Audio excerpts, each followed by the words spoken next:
오늘 저희들 함께 보실 하나님 말씀은 출애굽기 27장 1절 2절입니다. 출애굽기 27장 1절 2절 제가 봉독해 올리겠습니다. 너는 조각목으로 길이가 5규빗, 너비가 5규빗의 제단을 만들되 네모 반듯하게 하며 높이는 3규빗으로 하고 그 네 모퉁이 위에 뿔을 만들되 그 뿔이 그것에 이어지게 하고 그 제단을 롯으로 싸고.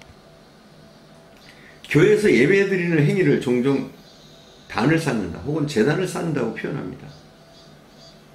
오늘 본문에 나온 이 번제단은 히브리어로 오마 미츠바하인데 죽여서 올라간다 이런 뜻입니다. 번제단의 길이와 넓이는 똑같습니다. 5규빗, 5규빗. 그러니까 약 2.5m 정도 되는 것이죠. 높이는 3규빗입니다. 약 1.5m. 번제단의 기초적인 재료는 시띠나무로 만들었습니다. 조각목이라고 하는 이 나무는 광야에서 자란 쓸모없는 나무입니다.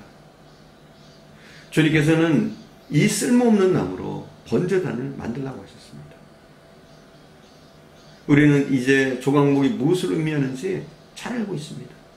버림받은 인간, 아무짝에 쓸모없는 그 인간을 예수 그리스도의 보혈로 새롭게 한 것처럼 조각목으로 만들어진 번제단을 롯으로 짠다고 하는 것은 그러한 영적인 의미를 우리에게 말씀하고 있는 겁니다. 특이한 것은 이 번제단 4귀퉁이에 뿔을 만들라고 하셨습니다. 만약 우리 교회 강대상을 한번 상상해 보십시오. 4모퉁이에 뿔이 하나씩 있다고 한번 생각해 보십시오. 아주 특이한, 어떻게 보면 좀 이상스러운 그런 모습의 제단이 될 겁니다. 그렇죠? 아무튼 오늘 본문에 보니까 그 번제단의 4모퉁이에 뿔을 두게 하셨습니다.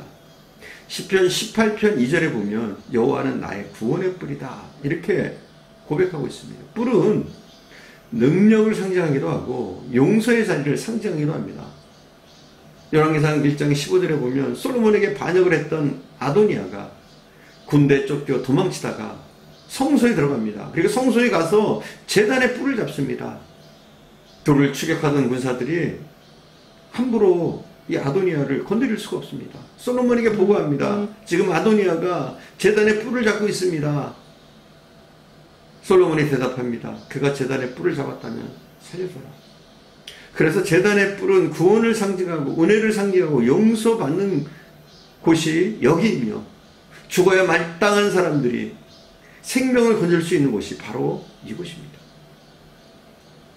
아무리 죽을 죄를 지어도 성전에 가서 제단 뿔만 잡으면 그는 죽음을 면할 수가 있었습니다. 왜냐하면 그것은 하나님의 명령이요 약속이기 때문입니다. 번제단의 제사에서 꼭 생각해야 될 부분은 불입니다. 불. 제단이 아무리 잘 준비되고 쟁물이 잘 준비되어도 그것을 살릴 수 있는 불이 준비되었지 않으면 이 제단이 소용없는 겁니다. 그래서 성소에는 언제나 거룩한 불이 준비되어 있었습니다. 아주 오래전 우리의 가정생활에서 불이 귀할 때가 있었습니다. 지금이야 불이 귀하지 않지만 그 옛날에는 불이 귀했어요. 집안마다 화로 속에 불씨를 재로 덮어놓습니다. 그리고 아침이 되면 밥을 하기 위해서 부엌에 불이 필요할 때 이 재를 다 헤쳐내고 불씨를 꺼내서 불을 붙여야 했습니다. 며느리가 하는 일 중에 가장 중요한 일이 바로 이 불씨를 잘 간수하는 일이었습니다. 불씨를 꺼뜨렸다가는 큰일 나는 일입니다. 가정에서 불씨가 살아있어야 하듯이 하나님의 성전에서도 늘 불씨가 살아있어야 됩니다. 그리고 그 불씨는 언제나 뜨겁게 제단을 달궈야 합니다. 여러분 그렇습니다. 우리 교회도 성령의 불이 우리 교회 안에 뜨겁게 늘 불타올라야 될 줄 믿습니다. 우리 성도 한 사람 한 사람의 마음속에 성령의 불이 타올라야 할 줄 믿습니다. 또 불은 응답의 의미를 가지고 있습니다. 여러분 열왕기상 18장에서 엘리사가 바알과 아세라의 그 많은 선지자들과 갈멜산에서 대결하는 장면이 나옵니다. 그리고 그 싸움에서 엘리야가 이기죠. 하나님이 그에게 불로 응답하십니다. 그 사실을 여러분 기억하실 겁니다. 엘리야의 기도는 응답이 되어도 좋고 안 되어도 좋은 그런 기도가 아니었습니다. 그 자리에서 하나님의 응답이 없으면 엘리야는 죽습니다. 그래서 그의 기도는 목숨을 걸고 하는 기도였습니다. 예레미야서 33장 3절에 보면 이렇게 말씀하십니다. 너는 내게 부르시라. 내가 내게 응답하겠고 내가 알지 못하는 크고 비밀한 일들을 내게 보이리라 말씀하셨습니다. 엘리야는 이렇게 목숨 걸고 기도를 했는데 우리의 기도는 때때로 너무 형식적이고 부담 없이 하는 경우들이 많이 있습니다. 그런 기도는 어쩌면 아무리 해도 소용이 없어요. 마치 바알과 아세라 선지자들이 반나절을 소리 지르면서 몸에 칼자국을 내면서 기도했지만 응답이 없는 것과 같은 겁니다. 우리의 기도는 거룩한 부담감을 좀 가져야 됩니다. 하나님, 이 일이 응답되지 않으면 안 됩니다. 내가 기도함으로 우리 가정이, 나의 직장이, 우리 교회가 부흥하지 않으면 안 됩니다. 이런 부담감을 가지고 또 여러분의 기도에 그 능력을 믿고 기도하십시오. 책임감을 가지고 우리는 기도해야 된다는 그 말입니다. 내가 올 한해 2명 이상을 주님께로 인도하겠다. 올 한해 내가 철저하게 주를 위해서 수고하겠다. 교회를 위해서 내가 헌신하겠다. 이런 부담감을 가지고 우리가 기도해야 된다는 겁니다.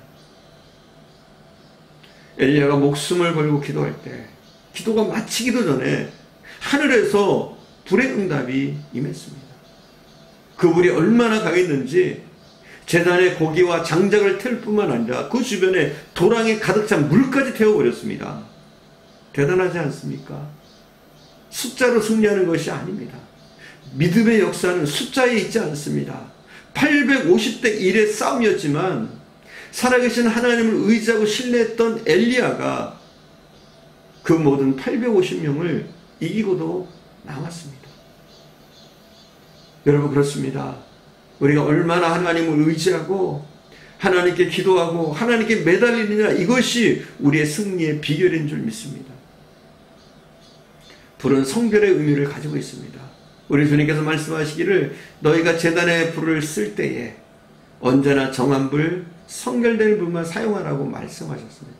그러니까 뭐냐면 이 제단에 불을 쓰는데 아무 불이나 써서는 안 된다는 것이죠. 하나님께 드려지는 것은 무엇이든지 순수한 헌신의 자세로 드려져야 됩니다. 억지로나 형식적으로 드리는 것 하나님이 받지 않으셔요. 형식이나 격식으로 드려지는 것이 아니라 몸과 마음과 뜻과 정성을 다한 그러한 예물을 하나님 받으시는 겁니다. 우리의 신앙의 작은 부분에서 정말 하나님 앞에 준비되고 또 준비된 예배자의 모습을 가지고 우리가 서느냐, 이것이 너무나 중요합니다. 예배 몇 번 드렸느냐가 아니라 정말 내가 진실된 예배를 드리고 있느냐, 이것이 중요한 겁니다. 레위 10장에 보면 제사장 중에 나답과 아비후의 그런 심판에 관한 기사가 소개되어져 있습니다. 제사 드릴 시간이 다가왔습니다. 제사를 늘 드렸기 때문에 그들은 장작을 준비하고 준비된 제물을 올려놓고 그리고 아무 불이나 갖다가 붙였습니다. 제단에 불이 붙었어요. 그런데 불이 여호와 앞에서 나와서 나답과 아비후를 불살라 죽였습니다. 그 사람들은 평신도들이 아닙니다. 제사장들입니다. 하나님 앞에 준비되고 성결된 불을 쓰지 않았을 때 하나님께서는 그가 그렇게 해서는 안 된다는 것을 강하게 보여주시기 위해서 그들을 죽였습니다. 지금 우리가 잘못했다고 그렇게 불이 나와서 우리를 태워 죽이지는 않겠지만 그렇다고 해서 우리가 정상이라고 생각하면 안 됩니다. 지금은 은혜의 시대이기 때문에 구약처럼 잘못할 때마다 하나님께서 심판하시지는 않습니다. 그렇다고 해서 우리가 하나님 앞에 함부로 또 예배드릴 때 함부로 해서는 안 된다는 거예요. 먼저 믿는 사람들, 신앙생활을 오래 한 사람들, 그들에게 가장 문제가 되는 부분이 무엇이냐? 습관적이 된다는 거예요. 형식적이 된다는 거예요. 하나님이 받으시는 예배를 드려야 되는데 예배가 습관적이 되고 형식적이 되고 그러면 그 예배가 그 자신에게도 의미 없는 것이 되어지죠. 나답과 아비후도 늘 했던 제사, 언제나 했던 제사, 눈 감고 달 수 있는 제사. 그래서 그렇게 했습니다. 그런데 하나님은 받지 않으셨어요. 받지 않으실 뿐입니까? 그들을 살라 죽였습니다. 예배에는 프로가 없습니다. 찬양 인도하는 것도, 성경 한번 읽는 것도, 대표기도 하는 것도 정말 내 생애 처음 그리고 마지막인 것처럼 그렇게 준비해야 됩니다. 기도소설을 맡았다면 적어도 기도하면서 준비하고 나와야 합니다. 내가 기도 몇 번 했다고, 대표기도 여러 차례 했다고 우리가 준비 없이 나와서는 안 된다는 거예요. 사실 우리가 교회 대표기도를 할 때 나와서 대표기도를 아름답게 멋지게 하는 것도 중요하지만 저는 준비 과정이 중요한 것 같아요. 우리가 정성을 다해서 우리 마음을 들여서 이 기도를 준비하는 것, 그리고 강대상 앞에 섰을 때 정말 진실된 모습으로 하나님께 구해야 될 바를 구하는 것, 이게 중요한 겁니다. 여러분, 하나님 프로페셔널한 모습을 받지 않으십니다. 우리는 아마추어 같이 매일 처음 하는 것처럼, 매일 처음인 것처럼 겸손과 온유와 두려움으로 하나님 앞에 서야 되고, 또 헌신하는 모든 사람들이, 교회 봉사하는 모든 사람들이 이렇게 처음 같은 모습으로, 변질되지 않은 모습으로 하나님 앞에 서야 될 줄 믿습니다. 기도하겠습니다.